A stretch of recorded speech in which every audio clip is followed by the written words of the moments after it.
Andrew Jackson, a president known for many things, had a 1,400-pound block of cheese in the White House. It sat there for 2 years. Then, in 1837, he threw a party. He invited everyone. This wasn't just any party, it was a goodbye party for him, and the main event was that giant cheese. People came in droves, they ate the cheese, they made a mess, and that, in a nutshell, is the story. But like most things with Andrew Jackson, the full story is much more interesting than just a big piece of dairy. It tells us something about him, about his time, and about America itself. It all started with a gift. Back in 1835, a dairy farmer named Colonel Thomas S. Meacham from Sandy Creek, New York, wanted to show his support for President Andrew Jackson. Meacham was famous for his enormous cheeses. He had already sent Jackson a 500-pound one earlier. But for this occasion, he really went big. He made a cheese that weighed 1,400 pounds. It was 4 feet wide. It was 2 feet thick. He even branded it with the words American Dairyman's Gift to Andrew Jackson. This wasn't some quick job. It took a lot of milk, probably from hundreds of cows. It took a lot of effort to make, and it took a lot of planning to get it from New York to Washington, D.C. The cheese arrived in the White House in the fall of 1835. Jackson, or perhaps his staff, didn't quite know what to do with it. It was too big for any normal table. It was too much for any usual meal. So the cheese just sat there for 2 whole years. It sat in the White House vestibule, aging, smelling. Then January 1837 rolled around, and Jackson's second term was ending. He was leaving office soon.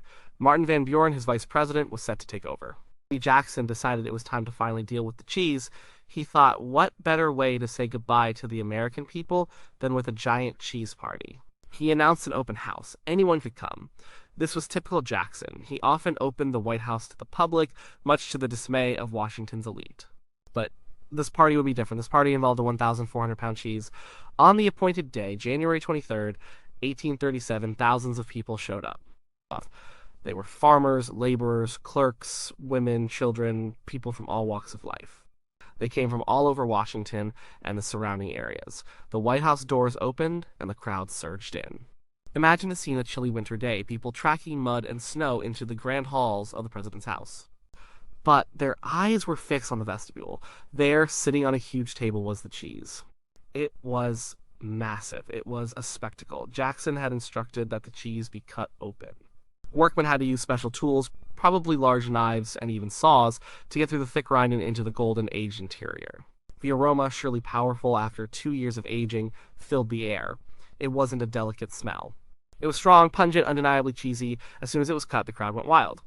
People pushed forward. They elbowed each other. They wanted a piece of the president's cheese. Servants tried to serve it politely, but that didn't last long. Soon, people were just grabbing chunks.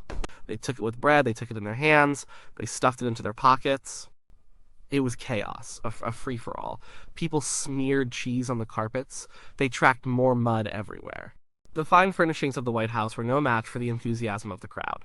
Within a few hours, the entire 1,400-pound cheese was gone, devoured. It was an astonishing feat of public consumption. The people had literally eaten their fill of the president's parting gift. When the last of the guests finally left, the White House was a mess. The carpets were stained with cheese and mud. The air still hung heavy with the smell of strong cheddar. One observer described the scene as the mansion of the president was literally inundated by the multitude. Another, a detractor of Jackson, called it a complete mob. The incoming president, Martin Van Buren, was reportedly not pleased. He spent weeks trying to get rid of the lingering cheese smell. He had to replace carpets and clean extensively.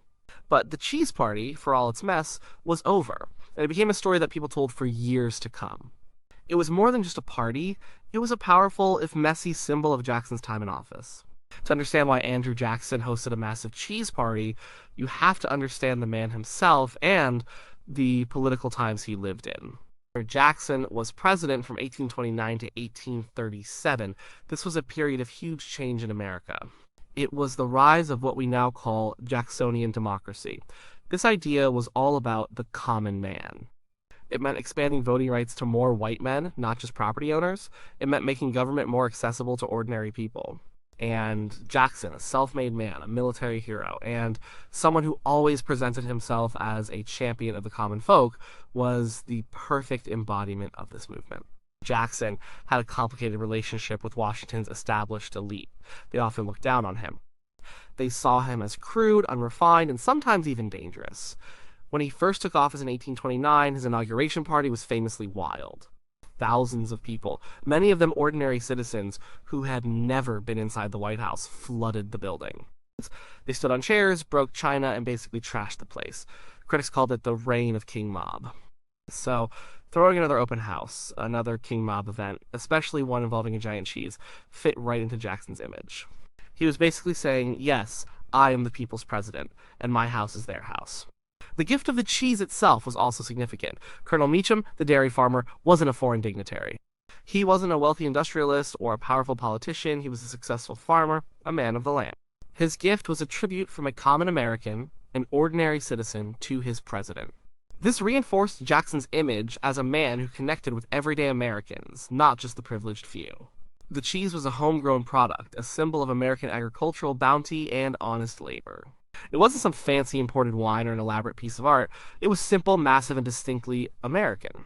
Jackson's entire presidency was marked by his battles against what he saw as entrenched privilege and power. He fought against the Second Bank of the United States, calling it an unconstitutional and aristocratic institution that benefited the wealthy at the expense of ordinary people.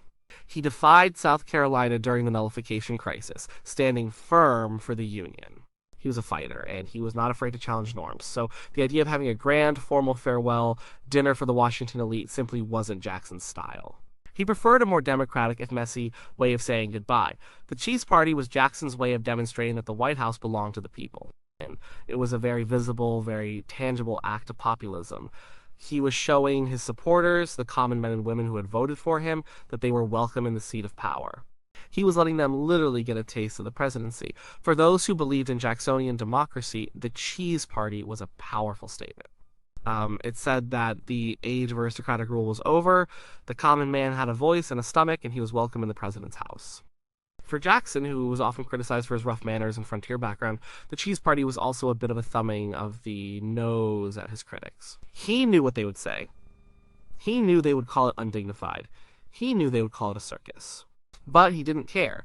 His loyalty was to his base, to the people who supported him, not to the snobs in Washington. The Cheese Party was a final, memorable act of defiance and accessibility. It was a last demonstration of his core belief that government should be by and for the people, even if it meant a little bit of mess and a lot of cheese. The 1,400-pound cheese in the White House was far more than just food. It was a potent symbol, whether Jackson intended every layer of meaning or not. It spoke volumes about his presidency, his political philosophy, and the changing face of American democracy in the 1830s. First, and most obviously, the cheese symbolized accessibility. The White House, then as now, was the residence of the president. For most of American history up to that point, it was a place of formal dinners, diplomatic receptions, and carefully curated guest lists. And Jackson, however, had a different vision. He wanted the White House to feel like it belonged to the people. By opening its doors to anyone who wanted to come and giving away a massive block of cheese, he was making a clear statement: this house, this government, is for you. It was an invitation, a gesture that broke down the walls between the leader and the led. It said that ordinary citizens, not just the wealthy or well-connected, had a direct connection to their government. They could walk right in, literally, and partake.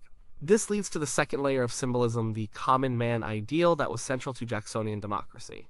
Jackson constantly championed the farmer, the laborer, the self-made individual. Colonel Meacham, the cheese donor, represented this very ideal. His gift was not from an elite. It was from a working American.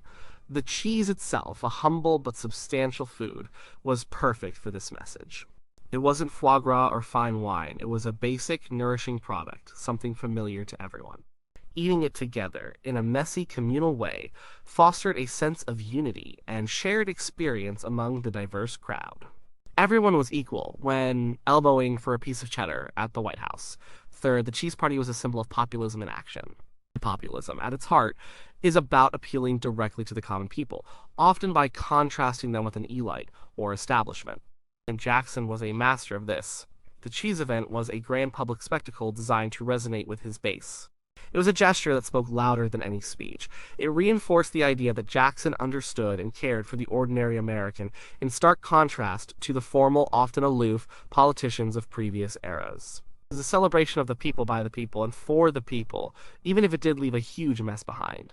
The sheer scale of the cheese also carried symbolic weight. A 1,400-pound cheese spoke of abundance, of the vast resources and productivity of the young American nation. It was a testament to the hard work of its citizens. In a way, it was a physical representation of the growing power and potential of the United States itself, a land of opportunity, capable of producing such impressive things, and with a president willing to share it with everyone. It was a declaration of national pride, not through military parades, but through dairy. Finally, the whole event, including the mess and the lingering smell, symbolized Jackson's unconventional, even rebellious nature. His critics saw it as barbaric and undignified, further proof that he was unfit for the presidency. But, for his supporters, the very messiness was part of its charm. It showed authenticity. It showed that Jackson wasn't beholden to the rigid rules of Washington society. He was real. He didn't care about polished appearances or stiff decorum. He cared about connecting with the people, even if that meant a little chaos. The strong, pungent smell of the aged cheese, which reportedly lingered for weeks, was a constant reminder, a sensory legacy of a presidency that dared to be different, that dared to invite King Mob right into the presidential mansion. It was a powerful, if malodorous, symbol of a seismic shift in American politics. The Great Cheese Feast of 1837 left more than just a lingering smell in the White House. It left a lasting impression, becoming one of the most famous anecdotes about Andrew Jackson's presidency. The immediate reactions to the event were, predictably, split right down party lines. Jackson's political opponents, largely the Whigs and the social elite of Washington, were horrified. They saw the whole affair as an undignified spectacle, a disgrace to the office of the president. They revived the old King Mob epithet, claiming it proved Jackson was crude, uncivilized, and incapable of maintaining the proper decorum of the nation's highest office. For them, the mud-splattered carpets, the cheese-stained walls, and the general ruckus were further evidence that Jackson was bringing the presidency down to a common, even vulgar, level. They saw it as an affront to good taste and proper governance. The lingering smell, which some accounts say lasted for weeks, became a convenient detail for their criticisms, a pungent reminder of Jackson's barbaric farewell. But Jackson's supporters, the common folk, and those who believed in his populist vision, saw it very differently. For them, it was another triumph for Old Hickory. It cemented his image as the people's president, a leader who wasn't afraid to open his doors and literally share his bounty with the masses. They saw it as an act of generosity, accessibility, and genuine connection. It was a tangible demonstration that Jackson truly cared about the common man and woman, that he welcomed them into their own government's house. The chaos and the mess were simply part of the joyful enthusiasm of the people embracing their president. For Jackson's base, the Cheese Party was a validation of everything they admired about him: his authenticity, his defiance of elite norms, and his commitment to democracy. Historically, the cheese incident has stuck. It's one of those quirky, memorable stories that perfectly encapsulates a person and an era. Why does it endure? Because it's so vividly Jackson. It's a story that's easy to tell and easy to grasp. It provides a concrete, almost theatrical illustration of the abstract political concepts of Jacksonian democracy and populism. You can talk about Jackson's policies, his battles with the bank, or his stance on nullification. But telling the story of the 1,400-pound cheese party instantly conjures an image of the man and his presidency. It makes his political philosophy relatable, even edible. The event solidified Jackson's legacy as a president who fundamentally changed the nature of American politics. He ushered in an era where the common person had a more direct role, where leaders were expected to connect with their constituents on a more personal level. The Cheese Party was a physical manifestation of this shift. It marked a move away from the more aristocratic, detached presidencies of earlier times toward a more boisterous, participatory, and often less refined form of democracy. It showed that the White House was no longer just for the elite, it was for everyone. Over time, the story of the cheese became a standard part of Jackson lore. It's often used in biographies and historical accounts to highlight his unique style and his deep connection with his supporters. It's a reminder that political acts aren't always about legislation or treaties. Sometimes they're about grand gestures, about symbols that resonate deeply with the public. The cheese incident, for all its comedic and chaotic elements, served a serious political purpose for Jackson. It reinforced his image and his message, and it left a lasting mark on how future presidents would be judged, not just by their policies, but by their perceived authenticity and connection to the common man. It became a benchmark for a certain kind of populist appeal, one that prioritizes approachability over formality, even if it means cleaning up a mountain of cheese afterwards. So, a president had a really big cheese, threw a party, and everyone ate it. That's a fun story, but why does it still matter today? What can we learn from Andrew Jackson's cheese feast in our own time? First, the Cheese Party is a great lesson in the power of symbolism and leadership. Jackson could have held a formal dinner. He could have written a farewell address. Those are traditional ways to end a presidency.